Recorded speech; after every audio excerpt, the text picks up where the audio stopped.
I don't think AAP has an advantage.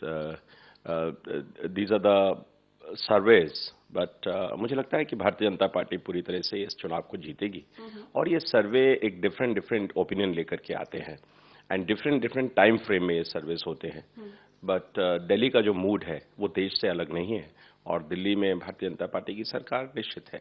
Sir, अगर हम ये बात करें कि दिल्ली में का मूड और देश का मूड सेम है, देखा जाए तो अगर ओपिनियन पोल सही हुए एक्चुअली, तो क्या ये रेफरेंडम नहीं होगा पीएम के ऊपर, क्योंकि सारा कैंपेन पीएम के को ही लेकर था, पूरा पीएम का ही कैंपेन वो सेंटर्ड अराउंड हिम ओनली।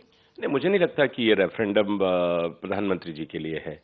ये दिल्ली का चुनाव है और दिल्ली देश की राजधानी है और पूरे देश की निगाहें दिल्ली के ऊपर होती हैं।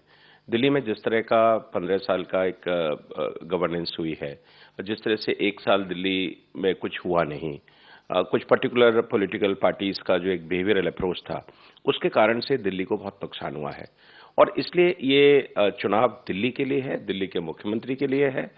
मुझे लगता है कि प्राइम मिनिस्टर के लिए तो जो चुनाव होना था वो दिल्ली की 7 सीटें दिल्ली की जनता ने वो मोदी जी के लिए दी थी और उन्हीं की चीज को आगे बढ़ाते हुए अभी किरण बेदी जी के नेतृत्व में ये चुनाव लड़ा गया है और निश्चित रूप से भारतीय जनता पार्टी की सरकार बनेगी। Find us on Facebook at facebook.com/etnow and don't forget to click the like button. You can also follow us on Twitter at etnowlive. To stay updated with all our programming, hit the subscribe button on our YouTube channel by logging on to youtube.com/user/etnow.